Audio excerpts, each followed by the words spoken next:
Camera కూడా పెట్టు sir. ఈ మధ్యకాలంలో వైసీపీ వాళ్ళని బాగా అరెస్ట్ చేయడం అంటే వల్లభనేని వంశీ కానీ రీసెంట్ గా పోసానికి కృష్ణమూర్తిని కూడా అరెస్ట్ చేయడం ఎలా అనిపిస్తుంది సార్? ఎలా అనిపిస్తుంది అంటే న్యాయం జరుగుతుంది అనిపిస్తుంది. న్యాయం వేరు న్యాయం జరుగుతుంది. ఇంకోరు ఎప్పుడే గానీ వ్యతిరేకంగా అట్లా మాట్లాడుకోకుండా అసఖ్య వాక్యాలు మాట్లాడుకోకుండా ఎవరిపైన గానీ ఒక కుటుంబ సభ్యులపైన లేడీస్ గానీ ప్రతి ఒక్కరు బాధ్యత గల మహిళలంతా బజార్కి ఇచ్చి వాళ్ళ దుష్ప్రచారాలు చేస్తే వాళ్ళ పైన అధికార పార్టీలతో మన్నలు పొందాలని చెప్పి అటువంటి వారికి ఇది తగిన శాస్తి. ఇంక ముందు కూడా ఏ పార్టీ వల్ల ఎవరే గానీ ఏ పార్టీ గానీ ఇట్లా అవన్నీ చేయకూడదని వాళ్ళకు కూడా భయపడుతుంది. టీడీపీ వాళ్ళు భయపడి అరెస్టులు చేస్తున్నారని అంటున్నారు సార్. టీడీపీ వాళ్ళు భయపడి అరెస్ట్ చేస్తున్నారు కాదు. కక్ష సాధింపులు రెడ్ బుక్ రాజ్యాంగం నడుస్తుంది ఆంధ్రప్రదేశ్ లో అంటున్నారు. మామూలు అది అంటారు. మామూలుగా ఎప్పుడైతే హోదా పోతుందో ఏదో కావాలని ఏదో ఒకటి నాకు అసూయకలను ఏదో ఒకటి చెప్తాను. నేనే కొట్టుకొని కావాలని నాకు కొట్టినారని చెప్తాను వేరేతో కొట్టి.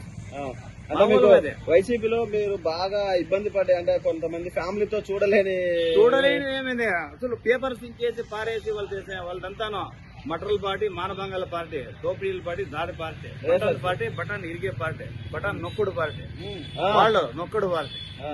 బటన్ నొక్కుతారా ఇంకా నొక్కతేనే ఇరిగిపోయినవన్నీ. 3 సార్లు ఇస్తున్నారు, 3ఓసారి 4ఓసారి బటన్ పనిచేయలేదు. కొడాలి నానిపై మీ అభిప్రాయం ఏంటి సార్? అభిప్రాయం ఏం లేదు. ఆయన సెకండ్ షాట్ జరిగింది. మళ్ళీ సినిమాలో కట్టుకోవాలి. సినిమాలో డైలాగులు అవన్నీ జరిగితే పనికొస్తాయి కానీ ప్రజల్లో భయభ్రాంతులు చేసి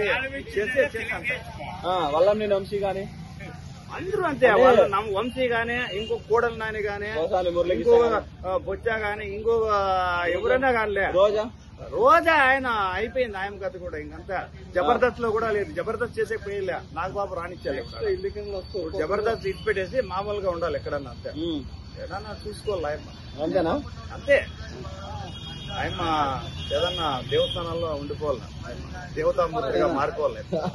సినిమాలకు పనికిరాదు. దేవతామూర్తి ఎన్నికలు వస్తే గుడ్డలోడు తీసుకొని కొడతా అంటున్నాడు జగన్. మరి పోలీసు వాళ్ళని వాళ్ళు అధికారంలో ఉన్నారని విరదిగితే గుడ్డలీడు తీసి కొడతా అంటున్నాడు జగన్. గుడ్డలీడికి కొడతాడు, అంత కొడతారు. ఆయన గుడ్లు ఉంటాయో లేదు నెక్స్ట్ ఎలక్షన్ వాళ్ళ చెల్లెలు చేస్తున్నారు. వాళ్ళ చెల్లెలు దిగుతా గుడ్డలు. ఇంకా వాళ్ళు ఏం చేస్తారు? వాళ్ళు భాగాలు పంచించలేదు. ఇంకా భాగం పెట్టాను అంగి పట్టుకొని వెళ్తా. మన తోడు ఆడిపిస్తే మనకి ఈకపోతే ఊరికే ఉంటుందా? ఒక తండ్రి పీట్లే కదా వాళ్ళంతా. ఆస్తి భాగాలు పంపించాలి కదా, అన్నీ ఉంటాయి మామూలుగా. వాళ్ళ కుటుంబ సభ్యులతో మనకి చాలా. ఓకే సార్, సూపర్ మీరు.